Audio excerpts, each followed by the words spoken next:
دفتر خارجہ نے ایران اور امریکہ کے درمیان مذاکرات میں پاکستان کو شرکت کی دعوت ملنے کی تصدیق کر دی ہے۔ آپ کو بتائیں کہ ترجمان دفتر خارجہ طاہر اندرابی نے کہا ہے کہ پاکستان کو امریکہ ایران مذاکرات میں شرکت کی دعوت دی گئی ہے۔ پاکستان مذاکرات میں شرکت کرے گا۔ امریکہ ایران مذاکرات رواں ہفتے استنبول میں منعقد ہو رہے ہیں۔ ذرائع کے مطابق امریکہ ایران مذاکرات بیک ڈور کوششوں سے ممکن ہوئے ہیں۔ مذاکرات کے لیے پاکستان اور ترکی بیک ڈور کوششیں کر رہے تھے۔ اور اسی پر مزید بات کر لیتے ہیں، ہمیں جوائن کر رہی ہیں expert in global affairs doctor Munawar Hussain. Doctor صاحب، اس سارے معاملے کو پیش رفت کو آپ کیسے دیکھ رہے ہیں اور پاکستان کا رول اس میں کتنا اہم ہوگا سر؟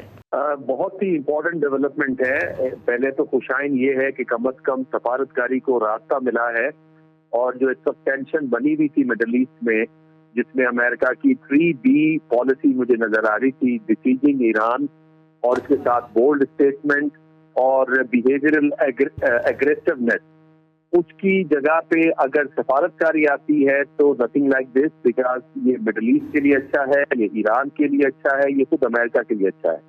اب سوال یہ پیدا ہوتا ہے کہ پاکستان کو کیوں دعوت ملی ہے؟ بیکاز پاکستان، ترکی، سعودی عرب اور ایون قطر یہ کاوشیں ڈال رہے تھے کہ کسی طریقے سے یہ مذاکرات کا راستہ پکڑا جائے اور بات چیت جو ہے جنگ تک نہ جائی جائے۔ خود وائٹ ہاؤس کے اندر وائس پریزیڈنٹ JD وینس جو تھے وہ بھی مذاکرات کے حق میں تھے اور کوشش کر رہے تھے کہ یہ معاملہ مذاکرات کے ساتھ آگے بڑھا جائے، اور پھر امریکہ نے تو بہت ایگریسو ڈپلومیسی کی ہے واشنگٹن DC میں، تاکہ قائم کر سکیں وائٹ ہاؤس کے اندر کہ آپ سفارتکاری کو راستہ دیں۔ اب جو پاکستان کی شرکت ہے، انفیکٹ اس میں ترکی بھی ہوگا اور ایک دو اور شاید ممالک یعنی سعودی عرب وغیرہ بھی ہوں۔ اس کی وجہ مجھے یوں سمجھ آتی ہے کہ چونکہ دونوں ممالک کے درمیان میں مسٹرسٹ بہت زیادہ ہے، اعتماد کا شدید فقدان ہے۔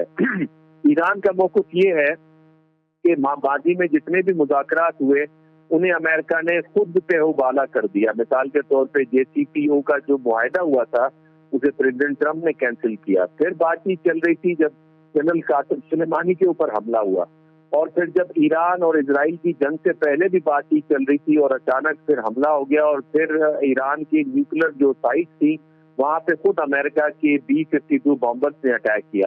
تو لہٰذا اعتماد کا فقدان ہے دونوں جانب، تو اس کو بحال رکھنے کے لیے اور گارنٹی اور وارنٹی کے لیے میں سمجھتا ہوں کہ پاکستان، ترکی اور غالباً سعودی عرب، جس کی ابھی تصدیق کرنا باقی ہے، ان کو اس میں شامل کیا گیا ہوگا۔ بالکل سر، آپ نے بجا فرمایا کہ مسٹرسٹ دونوں طرف پر بھی ہے، اور یہ جو مذاکرات ہو رہے ہیں یہ ایوالو کریں گے joint comprehensive plan of action پر۔ ڈاکٹر منور حسین ہمارے ساتھ موجود تھے سر، بہت شکریہ آپ کے وقت اور تجزیے کے لیے۔